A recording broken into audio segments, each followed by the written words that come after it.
श्रद्धावान उपासक उपासिका जो सामने है आराम से शांति से रहिए, और जो ऑनलाइन देख रहे हैं वो लोग भी देख ही रहे हैं।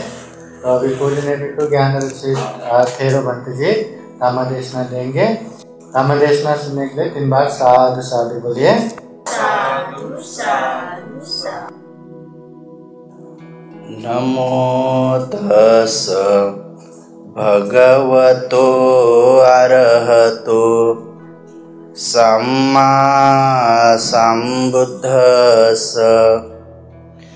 नमो तस् भगवतो अरहतो सम्मा सम्बुद्धस्स।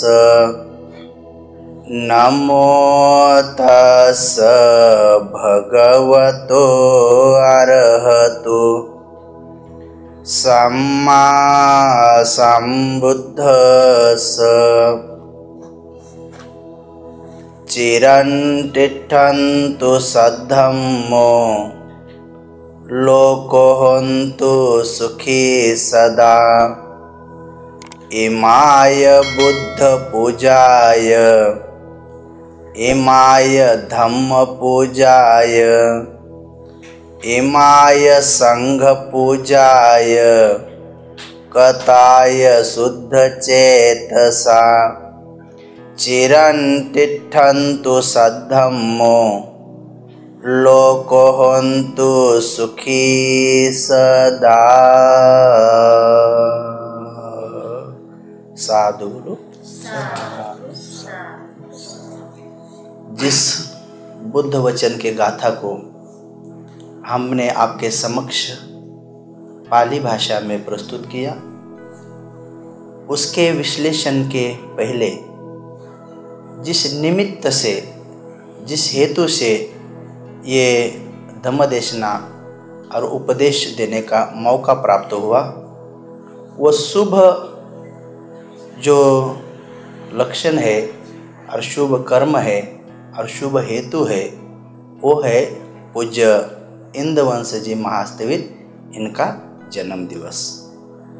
तो मनुष्य के जन्म में आने के कारण, साथ ही साथ ऐसे श्रेष्ठ कुलों में जन्म होने के कारण, साथ ही साथ शास्ता भगवान बुद्ध का पुत्र बनने का मौका प्राप्त होने की इस श्रेष्ठ कारण के साथ, और साथ ही साथ धम्म आचरण करने के लिए अब अच्छे खासे उपाध्याय प्राप्त हुए, और अच्छे खासे उपाध्याय प्राप्त होने के बाद उस मार्ग पर चलने के लिए बहुत अच्छी प्रेरणा देने, इस हेतु के साथ विशेष पुण्य को संपादित करते हुए आज भंते जी अपना जन्म दिवस जैसे शास्त्रा भगवान बुद्ध ने बताया गया है, जैसे उन्होंने कहा गया है, वैसे ही आज मना रहे हैं।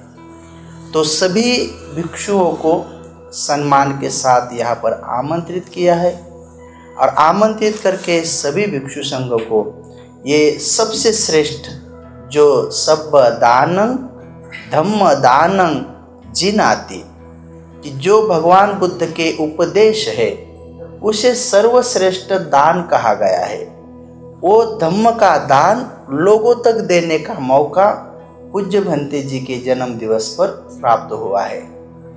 बहुत सारे उपासक एवं उपासिका, और भारत वर्ष में नहीं तो बहुत सारे विश्व में भी लोग जन्म के दिवस पर एक शुभ कामनाएं जरूर देते हैं। क्या कहते हैं? Many many returns of the day कहते हैं। जो नास्तिक लोग हैं वो कहते हैं कि मनुष्य का जन्म तो एक ही होता है, तो ये कौन से many many returns of the day की बात कर रहे हैं? तो नास्तिक लोगों को ये बात झूठ लगती है। लेकिन जो धर्मवान लोग होते हैं और जो गहराई में जानते हैं कि वो कहते हैं कि नहीं, ये बात तो सच है। जिन्होंने भी आशीर्वाद दिया उन्होंने आशीर्वाद दिया, ये सच है। लेकिन जो धर्म के मार्ग पर या फलगामी भिक्षु लोग हैं वो ऐसा आशीर्वाद नहीं देते। वो कहते हैं कि इदम में पुण्य कम्मं निब्बान सपच्चय होतु, ये श्रेष्ठ कहते हैं। अब तीनों के अलग अलग क्या बात है समझा देते थोड़ा सा। Many many returns of the day का मतलब होता है कि ये जो डे है, ये जो दिवस है, ये बार बार बार आए, बार बार आए का मतलब होता है कि तुम हमेशा जन्म लेते रहे, फिर जन्म लेंगे तो बार बार मरना पड़ेगा। तो many many returns of the day, तो भाई डे आएगा तो साथ साथ वो तो नाइट भी लेके आएगा। खाली डे आएगा क्या? तो डे आएगा तो नाइट भी आएगा। तो डे नाइट होने के बाद एक दिन क्या हो जाएगा? डेथ हो जाएगा।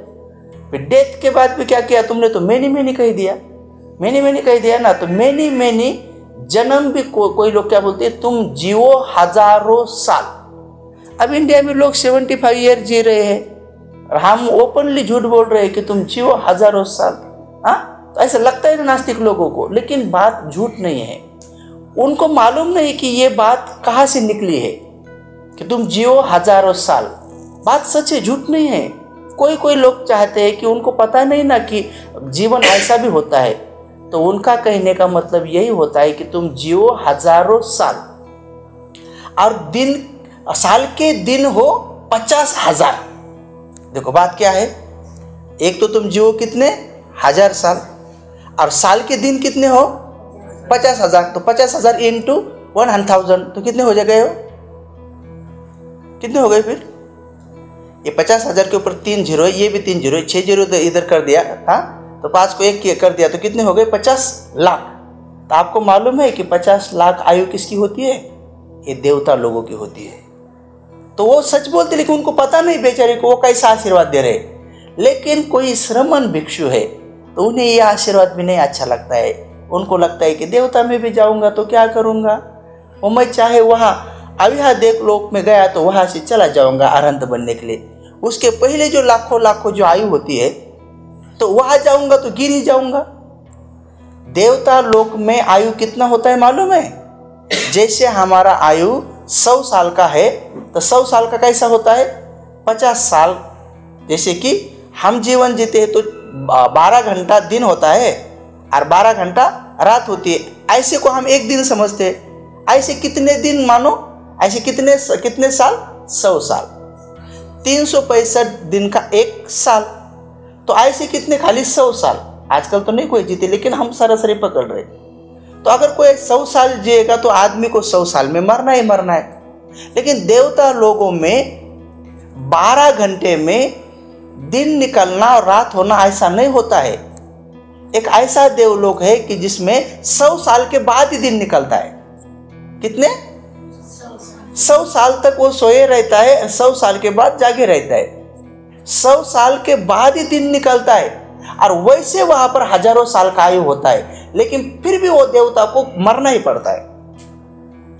सच में, झूठ नहीं है वो बात। ऐसा आयु है। कोई देवता तो ऐसा है कि जहां पर 500 साल के बाद एक ही बार दिन निकलता है और एक ही 500 साल के बाद एक रात होती है। ऐसा करते करते करते अकनिष्ठ का देवलोक तक डिटेल कहा गया है। डिटेल कहा गया है कि अकनिष्ठ का देवता का आयु कितना है करके। भगवान कहते हैं कि वो गिनने में साधारण लोगों से नहीं गिना जाता है। गिनने में साधारण लोगों से नहीं गिना जाता है। लेकिन भगवान कहते हैं कि अगर गिन भी नहीं सकते फिर भी मृत्यु है, वो भी मरते हैं, वो भी मरते हैं। तो हम आशीर्वाद तो मरने का ही दे रहे, फिर भी वहां पर बोल रहे कि तुम जियो हजारों साल और साल के दिन कितने हो? 50,000। अगर बंती जी चाहते कि नहीं मैं मुक्त हो जाऊँ तो तुम तो वो बार कह रहे कि आ जाओ फिर से आ जाओ, फिर से आ जाओ हमको समझाने के लिए। तो बात सही है, आशीर्वाद भी अच्छा है, झूठ नहीं है। लेकिन सही में आशीर्वाद ऐसा हो या मैत्री ऐसी हो या भावना ऐसी हो कि चाहे मनुष्य राजा हो या चक्रवर्ती सम्राट हो या शक्र हो या इंद्र हो या पूरे के देवता लोगों का मुखिया हो, तो भगवान कहते हैं कि उसको भी एक दिन मरना ही पड़ता है। वहां पर रूप बहुत अच्छा होता है। जैसे बंती जी का यहाँ पर भी रूप देवता के जैसा ही है। यहाँ पर भी मनुष्य लोक में भी आने के बाद ये संकेत है कि पहले भी देवता लोगों से आए हुए। हमारा संकेत है कि नहीं हम उधर से नहीं आए, क्योंकि काले काले है ना, तो ये संकेत है। ये तो सच है। जब से पता चला तब से पता चला, क्या करें हम ही। हमारा कलर चेंज करने के लिए 4 साल तक फेयर एंड लवली लगाया, नहीं हुआ। तो हमने कितना पैसा खर्चा किया, तो हमने और 2 साल तो भिक्षु बनने के बाद लगाया। पहले गृहस्थ में तो बहुत लगाया, लेकिन भिक्षु बनने के बाद भी हम 2 साल तक फेयर एंड लवली लगाया। भिक्षु बनने के बाद जैसे हम किसी उपासक के घर में जाना है तो पहले ऐसे लगा लेते थे और फिर जाते थे उनके घर में, ताकि थोड़ा सा गोरा दिखे, लेकिन काला के काला रह गया। तो क्यों रह गया वो बात मुझे पता चली अभी, क्यों रह गया, कारण है, पता है, अभी पता चला ना कि क्या कारण है। तो बाद में कुछ दिन के बाद मुझे पता चला, एक पेपर में मैंने पढ़ा कि फेयर एंड लवली का जो मालिक है ना वही सबसे काला है। तो मैं बोला अरे ये, तब से मैंने छोड़ दिया यार लगाना। बोले ये गधा सबको बेवकूफ़ बना रहा है, बोलता है कि साथ 6 दिन में निखारो, 6 दिन में निखारो, और खुद की खुद काला पड़ा हुआ है, खुद निखर नहीं रहा, हर लोगों को निखार रहा है। तब से मैंने छोड़ दिया कि भाई ये काम की बात नहीं है। तो और मुद्दे पर चले आएंगे कि बात तो सही है, लेकिन आपका आशीर्वाद सही में कैसा होना चाहिए। आप लोग भी कह सकते हैं बंदे जी के बारे में कि बंदे आपके पुण्य बल से आप जहाँ जहाँ जो सुगति की बात है, वहाँ सुगति के जो सुख सुविधा होते हैं वहाँ लेने के बाद अंतिमतः ये सारे दुखों से पार होना ही चाहिए। ये सर्वश्रेष्ठ आशीर्वाद होता है, जिसे निर्वाण कहते हैं, जिसे निब्बान भी कहते हैं, जिसे इंग्लिश में स्पॉटलेस लाइफ कहते हैं। वैसे जीवित अवस्था होती है कि मनुष्य तो जीवित होता है, लेकिन उसके चित्त में मरने का एक भी संस्कार नहीं होता है। विसंखार गतं चित्तम, उनका चित्त अभी विशेष प्रकार का जो संस्कार बनाने वाला है वो खत्म हो गया। तन्हान, जिसमें कि तन्हा होती है, क्षय मज्जगा, उसको उन्होंने क्षय मज्ज कर दिया। क्षय मज्ज का मतलब क्या होता है, क्षय हो गया। क्षय का मतलब ऐसा होता है जैसे कोई पानी है और वो बहती हुई धार है, उसमें अगर कोई बीज डालेगा तो वह कैसा आएगा बीज। कोई अग्नि है और उसमें तुम कुछ अनाज डालेगा तो उसमें कहाँ पेड़ आएगा। तो वैसे उनका चित्त हजारों सूर्य से जितना गर्मी होता है, लेकिन करोड़ों चंद्र से जितना शीतलता होती है, ऐसे महाप्रज्ञावानों का और अरहंतों का क्या होता है, प्रज्ञा होता है। उसमें कौन सा भी बीज डालेगा आंख से देखने के बाद, तो वो रूप के देखने के बाद किसी को अच्छा भी नहीं कहते, बुरा भी नहीं कहते। उनको देखने के बाद कोई स्त्री या पुरुष भी नहीं दिखाई देता है, बस उनको सापला दिखाई देता है। ये 4 गंदगी से भरा हुआ शरीर है, अग्नि वायु जल पृथ्वी, 32 लक्षण है, 32 बातों से भरा हुआ है। बस उनको अग्नि वायु जल पृथ्वी संज्ञा संस्कार विज्ञान वेदना दिख जाता है, तो उनके प्रति ना उनको आसक्ति उत्पन्न होती है। सुंदर दिखने के बाद वो आसक्त नहीं होते, और कुरूप दिखने के बाद उनको घृणा भी नहीं होती है। जैसे आप लोगों को एकदम अच्छा सा नाक दिखाई दिया तो कितना अच्छा लगता है, लेकिन वही नाक ऐसा ऊपर होकर अंदर का शेंबुड़ दिखाई दिया कितना अच्छा बुरा लगता है। देखो नाक उनका है, इनके भी नाक का काम वही है कि शेंबुड़ को ढके रखने का, उनका भी वही काम है, लेकिन उनसे बाहर से दिख रहा है तो हमको खाने में भी कैसा लगता है, क्या यार ये। तो देखो एक नाक को कितना हम आसक्त होते हैं और दूसरे नाक को हम घृणा करते हैं। लेकिन जब तुम्हें पता चलेगा कि जो अंदर दिखाई दिया तो क्यों तुमको गुस्सा आया, वो जो अंदर का जो गंदगी दिखाई दिया तो गुस्सा आता है ना, द्वेष होता है ना। तो अगर तुम उस गंदगी को उसको तुम शेंबुड़ के नाम से न जानते हुए उसके विश्लेषण में अगर जाएंगे कि आखिर ये क्या है, क्या है, ये क्या है, तो भगवान कहते हैं जो कि हमारे शरीर में बड़े बड़े धातु है जो कड़क वाले होते हैं, वो पृथ्वी धातु है, पृथ्वी है। क्या है, हड्डी है, मांस है, दांत है, ये बाल है, ये नाखून है, ये हड्डी है। तो ये क्या है, पृथ्वी है। तो जब तुम इसको देखोगे तो तुम्हारा मांस अगर ऐसा ये भरे पड़े दिखेगा तुमको WWE वाले लोगों के जैसा, तो तुमको अच्छा लगेगा और ये क्या बढ़िया बॉडी है। लेकिन उसी मांस को तुम पृथ्वी की तरफ देखेंगे तो पृथ्वी के ऊपर तुम्हारी ना आसक्ति है ना घृणा है। तो उस मांस को तुम मांस को न देखते हुए कहने का ये क्या है, इनके इधर पृथ्वी ज्यादा है, दूसरा क्या है, अरे ये बत्ती की इधर कम है, बस इतना है। जब तुम उसको पृथ्वी के रूप में देखोगे ना घृणा होगी ना लोभ होगा। लेकिन तुम लोग क्या करते, उसको पृथ्वी न देखते हुए उसको तुम क्या कहते, 6 पैक कहते। किसी का पेट देखेंगे क्या 6 पैक है, हाँ, और किसी का पैक ही पैक है, पूरा डब्बा का सब पूरा पैक है। किसी के 6 पैक है और किसी के पूरे पैक है, जैसे हमारे पूरे पैक है। अब क्या करेंगे, तो एक को देख के तुम क्या ढेरी है, उसको तुमने नाम ढेरी दे दिया। लेकिन असल में क्या बात है, लेकिन तुम अगर कहेंगे कि अंदर क्या है, तो ऊपर जो मांस है वो पृथ्वी है, उसके अंदर जो पतला पतला पेशाब है, खून है, तो वो पानी धातु है। तो तुमको पेशाब को देखने से घृणा उत्पन्न होगी, खून को देखने से घृणा उत्पन्न होगी, पानी को देखने से क्या होगा, घृणा होगी, कुछ आसक्ति होगी नहीं। तो उसको पानी के रूप में देखो, ताकि तुमको किसी को भी देखने से गंदगी नहीं उत्पन्न होगी। आँख को देखने से कितना अच्छा लगता है, अगर ऐश्वर्य के जैसे किसी की आँख दिखाई दे तो कितना अच्छा लगता है। लेकिन इधर ऐश्वर्य की आँख है और दूसरे पूरे के पूरे घोम है, चिपड़े, तो तुम ऐश्वर्य के आँख को देखोगे क्या, इसके वो चिपड़ वाले को देखोगे। तो एक के प्रति तुम आसक्त हो गए और दूसरे के प्रति क्या हो गए, तुम घृणा हो गए। लेकिन उसी को तुम अंदर जाके देखोगे कि ये क्या है, पतला पतला पानी धातु है।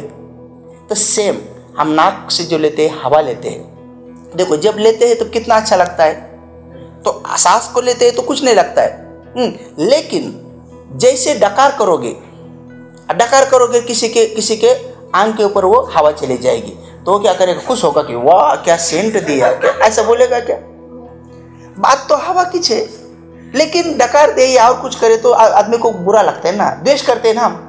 अरंतु को ना वो डकार वाला हवा ना दूसरा हवा उनको कुछ भी नहीं बिगाड़ सकता है। वो उसको क्या देखते हैं, क्या है वो, जैसे पृथ्वी धातु, वायु के प्रति तुम कुछ गुस्सा करोगे नहीं करोगे ना, लेकिन लोग उसको दूषित भाव से देखते हैं ना।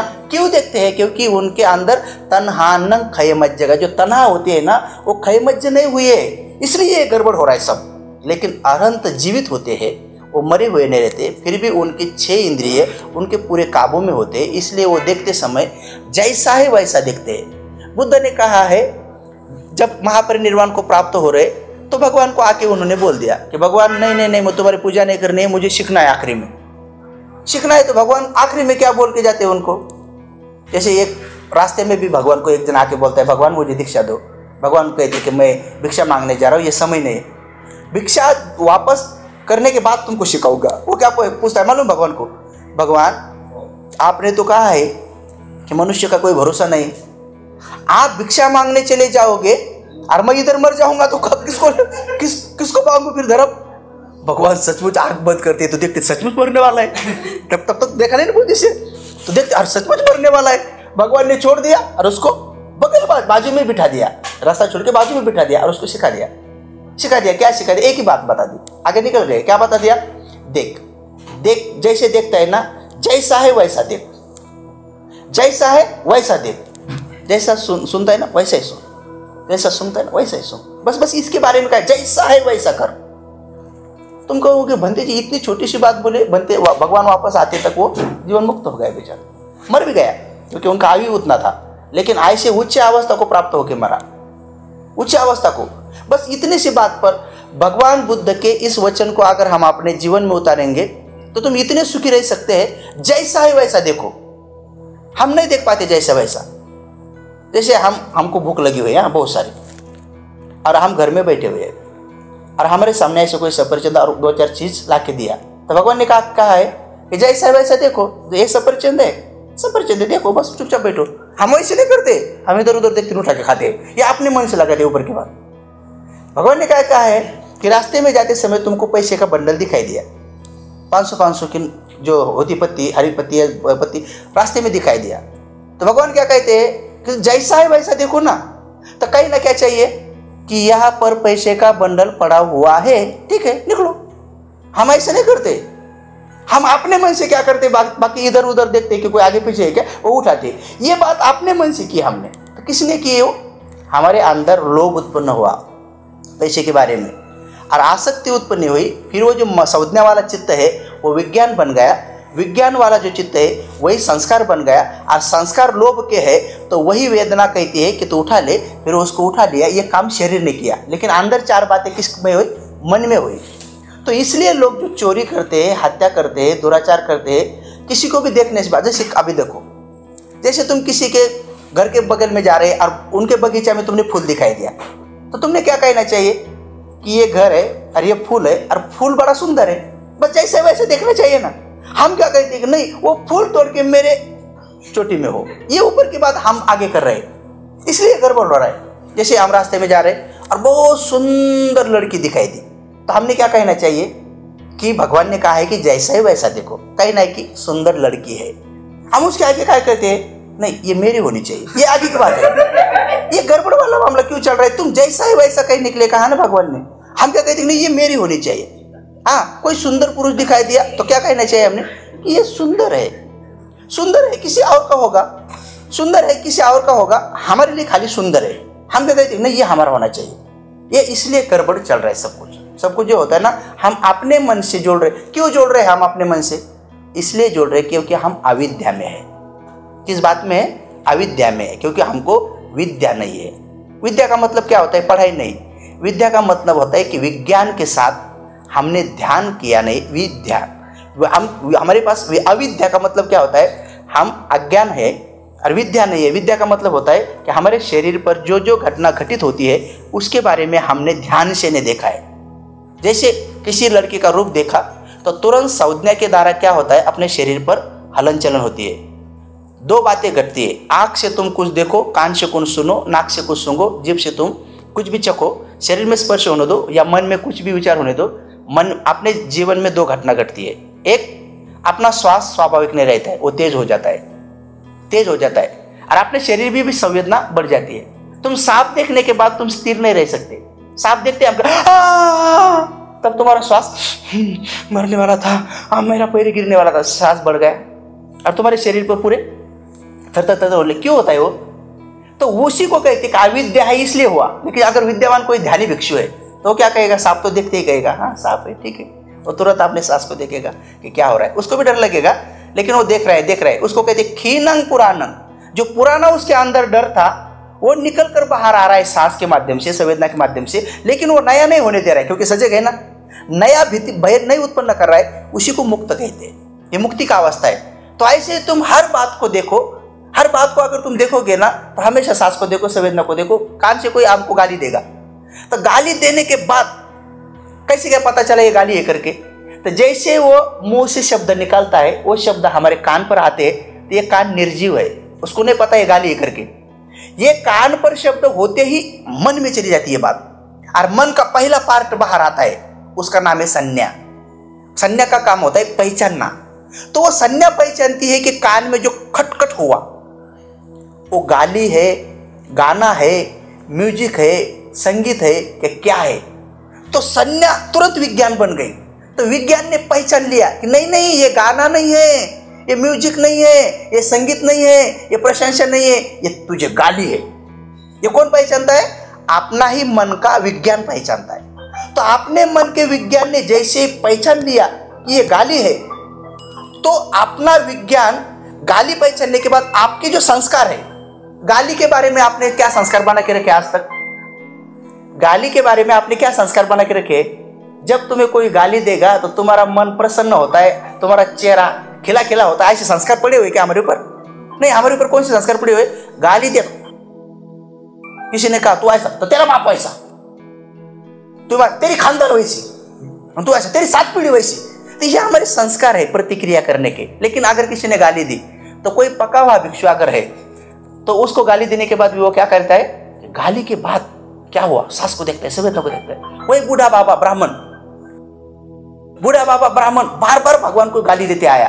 भगवान चुपचाप बैठे हैं, ना भगवान रो रहे हैं, ना भगवान कुछ नहीं। भगवान बोधि चित्त से आपने बुद्ध के प्रतिमा से और बुद्ध के रूप से बैठे हुए हैं। वो गाली दे रहे। भगवान उसको पूछते हैं, बूढ़े बाबा थके हुए लगते हैं तो एक काम करो, पानी पियो। क्यों पीऊंगा मैं पानी? फिर पूछते हैं कि बूढ़े बाबा आपके घर में कोई मेहमान आते हैं? बोले हाँ आते हैं। आपको कुछ उपहार लाते हैं? हाँ लाते हैं। बूढ़े बाबा मानो आपके घर में कोई आ गया और उन्होंने तुम्हारे लिए कुछ अच्छे मिठाई, अच्छे फूल फ्रूट और खाने की चीजें लेके आया कोई मेहमान, और उस मेहमान ने तुम्हें दिए और तुमने लिए ही नहीं। वो दे रहा है लेकिन तुम ले रहे नहीं। तो उस मिठाई का क्या होगा? उस चीजों का क्या होगा? वो बूढ़ा बाबा बोले क्या होगा? जिसने लाया उसका होगा। तो वैसे ही तुम मेरे पास मेहमान बन के आए हो और गाली का उपहार लेके आए हो, तो मैं नहीं लेता, तुम्हारी गाली तुम्हें। देखो ये बात किसी को पता चली? बुद्ध को। लेकिन हमें चलती है क्या? अगर तुम्हारे पास आके कोई बोलेगा, तुमको गाली देगा, तुम क्या कहोगे? नहीं, बुद्ध का मैं शिष्य हूँ, तुम्हारा उपहार तुम्हें। ऐसे कह सकते कि हम?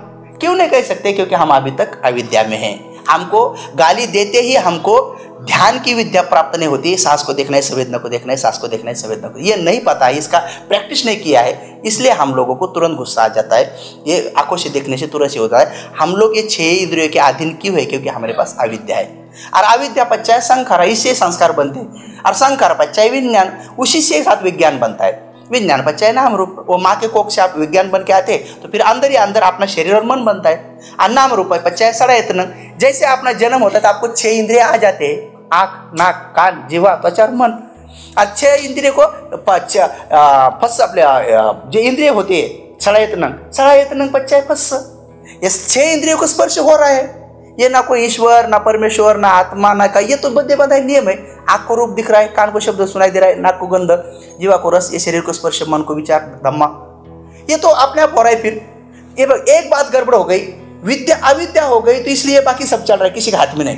और फिर क्या होता है, फस पच्चाय वेदना, जैसे स्पर्श होता है तो वेदना उत्पन्न होती है। आंख को देखने के बाद एक तो हमारा राग आएगा ना तो द्वेष आएगा, कान को शब्द सुनने के बाद एक तो हमको राग आएगा ना तो द्वेष आएगा। तो ये 6 इंद्रियों के क्या होता है, फस होने से वेदना उत्पन्न होती है। और वेदना पच्चाय तन्ना, ये जो वेदना है ना, इसको हम सजग भाव से, साक्षी भाव से सांस को संवेदना को न देखने के कारण वो तृष्णा बन गई। इसलिए हमेशा सांस को देखना, संवेदना को देखना, सांस को देखना, संवेदना को प्रैक्टिस करो। तो क्योंकि नहीं तो वो तन्ना बन गई, तन्ना पच्चाय उपादान। जैसे ही तृष्णा बन गई तो तृष्णे का बंधे बंधाया स्वभाव है, ये तृष्णे का बंधे बंधाया स्वभाव है। उसको अगर तुम प्रज्ञा से नहीं देखोगे तो तन्ना पच्चाय उपादान, वो उपादान बन जाता है। उपादान का मतलब क्या होता है, आदान, यानी कि अगला जन्म देने का उपबीज। हमारा अगला जन्म होने वाला है तो उसका उपबीज होता है। जैसे कि हम आम लगाया, आम का पेड़ आया, फिर उसको आगे चलने के बाद फूल आ गया, उसको फूल, तो फूल जो है ना, जो पहला लगाया हुआ जो आम का बीज है ना, उसका वो उपादान नहीं है। क्योंकि फूल तोड़ के लगाओगे तो आएगा क्या, बोने के बाद आएगा कि नहीं आएगा। लेकिन वो आम ऐसे छोटे छोटे हो गए, और वो आम को तोड़ के हम लगाओगे तो फिर नया आम आएगा क्या। तो जो पहला आम का जो बीज लगाया था, गुठली लगाया था, उसका ये भी उपादान नहीं है। लेकिन वही आम जब लोंचा बनाने के लिए, खार बनाने के लायक बन जाता है, उसको भी तुम तोड़ोगे तो वो भी उपादान नहीं है, क्योंकि वो नया आम नहीं देता है। लेकिन जैसे उनमें से एक आम पक जाता है, जिस पार बोलते, जैसे पक जाता है, पकने के बाद तुम बाकी के सभी कच्चे आम पे तोड़ डालो, वो रस भी देता है और उसमें गुठली भी देता है। तो वो गुठली जो पहले लगाए हुए गुठली है ना, उसका पुनर्भव है, क्योंकि आगे आगे आगे आने चलकर वो आम देगा ही देगा। तो उसको कहते हैं उपादान। तो हम ये शरीर छोड़ने से पहले अगर ऐसे आगे जन्म के लिए कुछ संस्कार छोड़ जाते हैं यहाँ पर, तभी हमारा जन्म होगा, नहीं तो नहीं होगा। इसलिए कहते तन्ना पच्चाय उपादान। और उपादान का मतलब होता है उपादान पच्चाय भव, उसमें बीज होता है। और भव पच्चाय जाति, जब भव होता है तो फिर हमारा जन्म होता ही होता है। भव होगा तो जन्म होगा ना, और फिर जन्म होगा तो क्या होगा, जाति पच्चाय जरा। जब जन्म होगा तो तुम चाहो न चाहो बूढ़ा होना ही पड़ेगा। अगर हम कहेंगे कि नहीं, मैं बहुत दान पुण्य करता हूँ और मैं ऐसा तरुण के तरुण रहे, बूढ़ा न होए, ऐसा होगा क्या।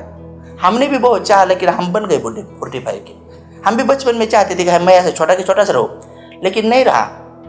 कोई भी नहीं रह सकता ये दुनिया में। इसलिए क्या होता है कि बूढ़ा होना ही पड़ता है। बूढ़ा होने के बाद अगर हम चाहे भी कि नहीं मरना है, तो ऐसा होता है क्या, मरना ही पड़ता है। और मरने के बाद फिर शोक, परिदेव, दुख, दोमनस्य, ये जो पायासा केव में तस्य केवलस्य दुख खंदस्य समुदय होती, ये दुख का पहाड़ वो अविद्या से उत्पन्न हुआ। इसलिए हमेशा विद्यावान बनते रहो। और पूज्य बंदी जी ने आपको मौका दिया कि सभी भिक्षु लोगों को देखते ही तुम्हारे मन में श्रद्धा जाग गई ना, भिक्षु को देखते ही तुम हाथ जोड़ते हैं ना, चिवर को देख के कितना अच्छा लगता है, अरे हमारे बुद्ध के पुत्र है, कितने अच्छे हैं। और अपने आप श्रद्धा जागती है। तो देखो इधर तो क्या है, तन्ना जाग गई थी, इधर श्रद्धा जाग गई। अब देखो तन्ना तुमको बार बार जन्म देगी, बूढ़ा करेगी। ये श्रद्धा क्या करेगी, ये श्रद्धा का बंधे बंधाया रूल है। बंधे बंधाया रूल है कि श्रद्धा जैसे ही बढ़ेगी, आगे चलकर बढ़ते बढ़ते बढ़ते, भगवान कहते यही श्रद्धा तुम्हारे अगर बुद्ध के ऊपर आ गई तो तुम बुद्ध के गुणों को स्मरण करने लगोगे। बुद्ध क्या है, तो फिर इति पिसो भगवान अरहंत। हमारे भगवान ऐसे ऐसे है, वो अरहंत है। उन्होंने राग द्वेष मोह को परिपूर्ण निकाल होगा। तो अपने आप हमको मन में उत्पन्न होगा कि मैं भी ऐसा निकालने काम करूं। देखो श्रद्धा तुमको अरहंत बनाने के काम में लगा देती है। फिर तुम कहोगे इति विश्व भगवान सम्मा संबुद्धो। अरे हमारे शास्त्र ने तो स्वयं प्रयत्न से ये किया है, तो फिर तुम भी डेवलप होने में, चाहे कमाई करने में हो या पढ़ाई करने में हो, जॉब करने में हो या ध्यान की प्राप्ति में हो या मुक्त होने के लिए, तुम भी स्वयं प्रार्थना करना शुरू करोगे। क्योंकि उनके शिष्य हैं ना, श्रद्धा तो उन पर जाग गई ना, तो डिपेंड कैसे रहोगे आत्मा के ऊपर, परमात्मा के ऊपर, ईश्वर के ऊपर। तो देखो इतना बड़े सिद्धांत तो छूट जाते हैं हमसे। बुद्ध के ऊपर श्रद्धा जागते हैं, हम बुद्ध के गुणों का स्मरण करते कि इति पिसो भगवा अरहंत सम्मा संबुद्धो। और विद्या चरण संपन्नो, अरे वो तो विद्यावान है, लेकिन उनका आचरण भी वैसा है, संपूर्ण है। नाही तर मी सांगेन लोकाला आणि शेंबूड माझ्याच नाकाला, मी बाई संतीन आणि माझ्या मागं 2-3 आणि मी नाही त्यातली कडी लावातली। तर हे जे म्हणी आहेत ना, हे कशामुळे पडल्या पुढे चालून, ऐसे शास्त्र भगवान नाही ते यथाभासी तथाकारी, तथाकारी यथाभासी, जैसा बोले तैसा चाले, त्याची वंदावी पाऊले। हे इकडून चोरले शब्द तिकडून, हे शब्द तिथं चोरलेत। कुठून चोरलेत हे, यथाभासी तथाकारी, तथाकारी यथाभासी, याला तथागत म्हणतात। जिन्होंने तथ्य अपने अंदर जान लिया और लोगों को भी आगत बताया ये तथ्य है, ये सत्य है। तो इसीलिए शास्त्रा के ऊपर श्रद्धा जागते ही हमको उनके अरहंतपन बनने का, वो सम्यक संबुद्ध बनने का, उनके जैसी विद्याचरण बनने का हमारा मन उत्पन्न होता है। त्याच्यामुळे सुगतो उनकी हर बात काया वाची मन की और हर बात अच्छे गति की तरफ लेके जाती है। जीवित रहते हुए भी, मरने के पश्चात भी दुर्गति की तरफ नहीं लेके जाते, ऐसे वो सुगत है, सुगत है। लोक विदु, ये आपने 3.5 हाथ की काया है ना, उद्धंग पादतला अधो केस मत्थका, उद्धंग म्हणजे पायापासून वर, उद्धंग पादतला पायाच्या तळव्यापासून वर, अधो केस मत्थका हे मध्ये म्हणजे हे टाळू एक नाही, हे डोकं एक नाही, याच्या खाली, उद्धव म्हणजे वर, अधंग म्हणजे खाली, केस मत्थका केसाचं मस्तक एक नाही, इथून खाली त्याच्या पर्यंत, या पूर्ण त्वचेपर्यंत, ह्या पूर्ण त्वचेपर्यंत काय आहे भगवंतांनी सांगितलं की ह्या पूर्ण त्वचेपर्यंत इथी अमस्मिन काये, ज्या कायेमध्ये अशा 32 प्रकारच्या घाणीन भरलेल्या आहे।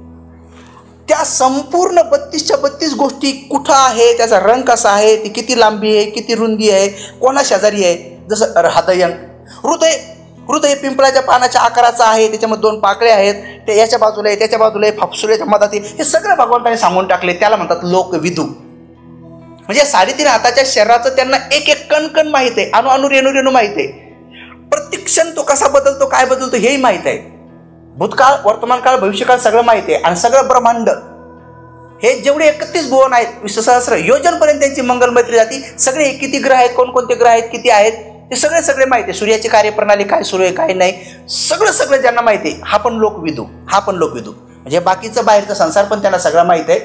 आपल्याला 2च मिनिटात आपण अविद्यवान बनतो, 2 मिनिटात, पण बुद्ध अविद्यवान नाहीत, ते लोकविदू आहेत। लोकविदू म्हणजे काय, तुम्हाला फक्त एवढंच माहिती आहे की मी भिक्खू ज्ञान रक्षित आहे, हे बंदे पूज्य इंदवंशाचे महाथेरो आहेत, म्हणजे एवढंच माहिती आहे। त्याच्या पुढे काय माहिती आहे तुम्हाला, की माझ्या बापाचं नाव काय, माझ्या आईचं नाव काय माहिती, व्हॅल्यू स्टॉप, तुम्ही अविद्या। एवढं कशाला, तुमच्या अंगावर जे शर्ट आहे ना, ते शर्टाबद्दल बी तुम्हाला माहित नाही, फक्त एवढंच माहिती आहे पप्पानं आणलं, कोणत्या दुकानातून आणलं माहित नाही, ऐक माहिती, बरं त्या दुकानातून त्या दुकानदाराचं नाव काय माहिती आहे का, नाही, झालं आपण अविद्यान। ते कुठून आलं, काय आलं, कोणत्या कंपनीत आलं, कुठं तो कोण तयार केलं, नंतर ते कोणाच्या शेतातून कापूस आणला, ते कापूस वेचायला कोण बाया होत्या, त्या बायाचे नाव काय होते, त्या बायाचं गोत्र काय होतं, त्या बाया कोणत्या जन्मातून कुठून आल्या, नंतर तो कापूस कुठं, हे सगळं जानतात। इसका नाम लोकविदू, सब कुछ जानते हो। हम ऐसे वैसे किसी के शिष्य नहीं है, हम ऐसे शास्त्रा के शिष्य है, वो सब कुछ जानते हैं, अरे एक साथ सबका जानते हैं। मुंगीच्या पण मनात काय सुरू आहे ते पण जाणतात, आपण आपल्या मनात काय सुरू आहे ते माहित नाही आपल्याला, आपण बसलो तर कोणी म्हणतो काय करतो रे, काय नाही, आपल्यालाच माहित नाही काय सुरू आहे म्हणून। 2-3 दिवसापूर्वी आपण काय खाल्लं ते माहित नाही, आहे का तुम्हाला माहित? 4-5 दिवसापूर्वी काय खाल्लं आपण, 4-5 दिवसापूर्वी रट्टावून जेवलोत आपण, एकदम चांगलं, लग्नात यायला पुटू खायला गुटू, लग्नात यायला पुटू खायला गुटू, आणि आहेराचं नाव घेतलं तर मग डोकं नको उठू, अजून काही लोक आहेत, आहे का नाही? तर बरोबर हे जीवनाचे रहस्य पाहिलं पाहिजे, ते इथं सगळं माहिती त्यांना, सगळं एक गोष्ट। आपल्याला कधी आपले दात किती माहिती आहे, पटकन तुम्हाला विचार दात किती आहे, आपण मोजत बसतो, मला पण एकदा मोजलं, कारण मला 2-3 पडले ना, मीच मोजत बसलो। अरे आपण एवढे अज्ञानी आहेत की आपले दात किती आहेत आपल्याला माहित नाही, आपल्या घराच्या पायऱ्या माहित नाही कोणाकोणाला। एवढं कशाला, काही महिलाकडे साड्या किती आहेत, भस्कंदर विचारलं तुमच्याकडे साड्या किती आहेत, ते म्हणते त्या 2 आणि ह्या 3 आणि तो घेतलेली 1 आहे ना, असं मोजत बसतील। पहा लोकविदूची शिष्य असे असतात का? लोकविदू म्हणजे भगवंताला पुढच्या व्यक्तीकडे पाहिल्या बरोबर त्याचं वर्तमानाचं चित्त, त्याच्या पाठीमागच्या जन्माच्या सगळ्या पारमिता, आणि पुढे किती आयुष्य आहे त्याला, आणि तो जाऊ कुठेपर्यंत शकतो। तो जर श्रोतापन होत असेल तर सकृतगामी एक शब्द सांगत नव्हते भगवंताला, फक्त श्रोतापनच सांगायचे, लोकविदू। आता बघा श्रद्धा तुमची कुठे घेऊन चालली, भगवंताचे लोकविदू गुण तुम्हाला माहीत होऊन जातात, आणि तुम्हाला उत्पन्न होते की अरे भगवान जर एवढं भूतकाळ भविष्यकाळ वर्तमान काळ जाणतात, तर कमीत कमी माझ्या जीवनाचा एवढा अभ्यास केला, एवढा तर स्मरणात ठेवा। बघा एका विद्यार्थ्यानं जर बुद्धाचा गुण घ्यायचा ठरला तर तो विचार करतो मी एवढं तर ध्यानात ठेवा, किंवा मी माझे कपडे ठेवले तेवढे तर ध्यानात ठेवा। सकाळी उठून मग मी माझे कुठे आहे, अरे कमीत कमी माणसाला उत्पन्न होते बाबा मी लोकविदू जर आहे, भगवंताचा शिष्य जर आहे मी, तर त्या लोकविदूने एवढं सगळं ध्यानात ठेवलंय, तर मी माझे छोटी गोष्टी ध्यानात ठेवू नये का? तर बघा एका छोट्या विद्यार्थ्याला जर बुद्धाचा शिष्य बनायचं तर त्याला हे गुण उत्पन्न होऊन जातात, म्हणून तुम्ही श्रद्धा ज्यांच्या कोणावर ठेवली ते बनण्याचा प्रयत्न करतो। आमचे धम्मसेवक भंतेजी नेहमी सांगतात, तुम्ही हमारे धम्मसेवक भंतेजी बार कहते थे कि एक आदमी जिनके घर में वो जाते थे तो उनके घर में एक लड़का था, ऐसे इनके उम्र का होगा, कपड़े थे उनके अच्छे खासे, लेकिन उनके परिवार की श्रद्धा थी नग्न बाबा के ऊपर, जो बाबा नंगा था। अब घर के परिवार के लोगों की श्रद्धा थी तो उन्होंने नंगे बाबा का फोटो ला के दिया। फिर वो बच्चा देखता था। वो बच्चे को एक दिन उत्पन्न हुआ कि मैं भी बाबा के जैसा बनूं। और 5 साल के बाद जब भंती जी गए तो वो लड़का दिखाई नहीं दिया। तो भंती जी ने पूछा कि तुम्हारे घर में एक लड़का था, वो क्या हो गया? नहीं, वो बाबा का भक्त बन गया। देखो, अच्छे कपड़े में रहने वाला बच्चा नंगे बाबा को देख देख के नंगा बन गया, क्योंकि उनको वैसे उनके जैसे होने का मन कर रहा था ना। और फिर भंती जी कहते थे कि दूसरे गांव में ये छोटे छोटे नंगे बच्चे भंती जी को देखते थे, और देखते उनको उत्पन्न होता था कि भंती जी के जैसे बनूं। तो फिर वो छोटे छोटे बच्चे टावेल लेके ऐसे भंती जी के जैसे रहते थे। वो जाने के बाद उनके जैसे खाते थे, और धीरे धीरे आगे चलने के बाद वो भंती जी को देख देख के भंती जी बन गए।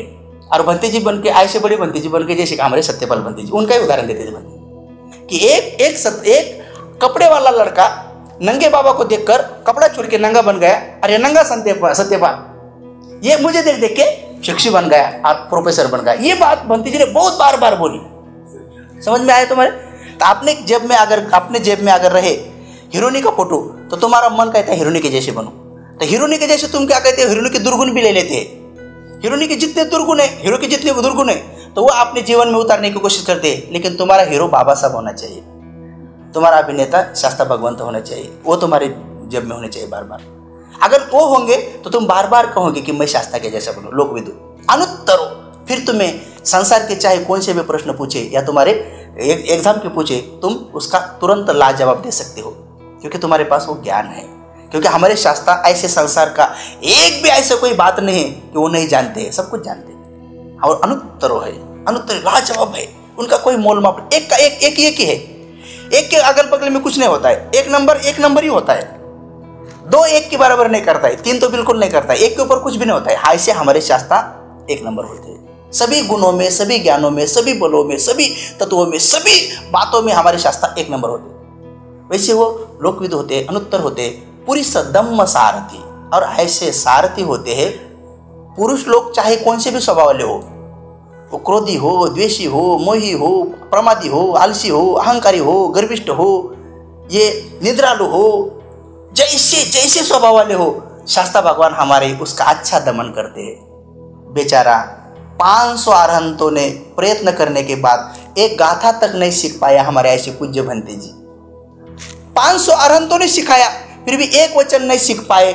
लेकिन शास्त्रा भगवान उन्हें भी अरहंत बनाने के लिए एक छोटी सी बात कहते, काय न संवरो साधु, साधु वाचाय संवरो, वाचाय संवरो साधु, साधु चित्ते न संवरो, चित्ते न संवरो साधु, साधु सब्बत्त संवरो, और सब्बत्त संवरो भिक्खु सब दुख पमुच्यति। बस इतनी सी गाथा बेचारे पटिशन को सिखा दी, अरहंत बन गए। ये शास्त्रा भगवान ही कर सकते थे, बाकी 500 अरहंत नहीं कर पाए। तो समझना चाहिए कि वैसे हमारे भगवान ऐसे साधे शुद्ध अनुत्तरो पुरुष दम्म सारथी। अंगुलीमाल को कौन अरहंत बना सकते थे? केवल हमारे शास्त्र, क्योंकि पुरुष दम्म सारथी, खूंखार है। एक इधर बहुत बुद्धू है बेचारे, देखो बुद्धू को भी अरहंत बना दिया, खूंखार को भी अरहंत बना दिया। और उधर नर्तकी है बेचारी आम्रपाली, अरे उसको इतना दयावान, इतना मैत्री में पारंगत बनाया। कौन कर सकते हैं? हमारे शास्त्र भगवान कर सकते। देवदत्त को भी आखिरी बुद्ध का दर्शन लेने का मन उत्पन्न हुआ, दुर्गति से नहीं बचा पाए।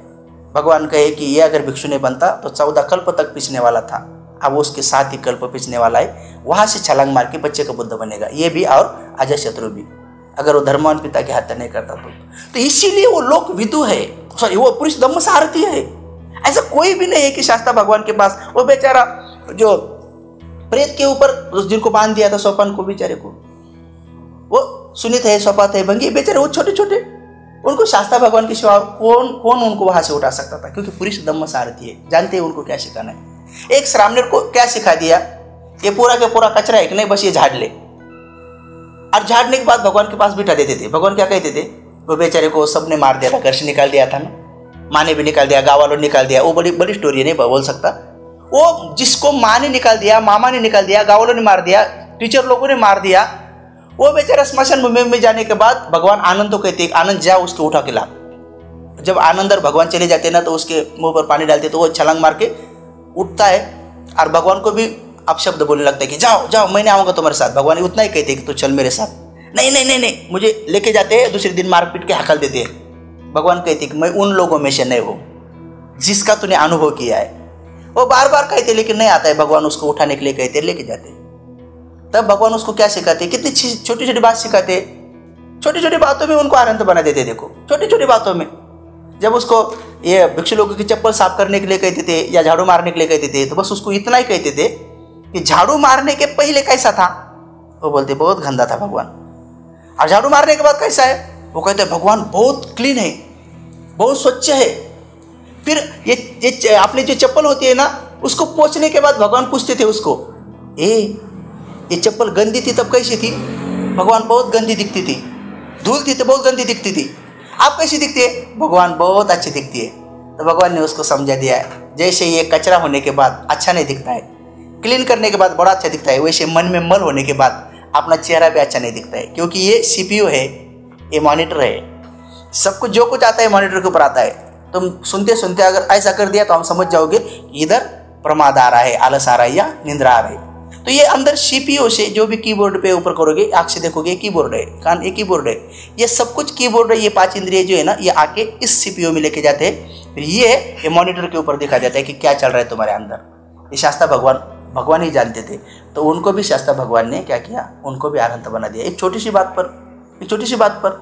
तो भगवान शास्त्रा जानते थे, इसलिए किसको क्या बताना, किसका चित्त क्या है, इसलिए वो पुरुष धम्म सारथी है। और सत्ता देव मनुष्यानन, वो शास्त्रा, वो शिक्षक, वो टीचर, गुरु केवल देव मनुष्य के नहीं है, वो देव लोगों के भी है। सब लोग देव के दर्शन के पीछे पड़े हुए हैं, और वो देव लोग भिक्षु के दर्शन के पीछे पड़ रहे थे।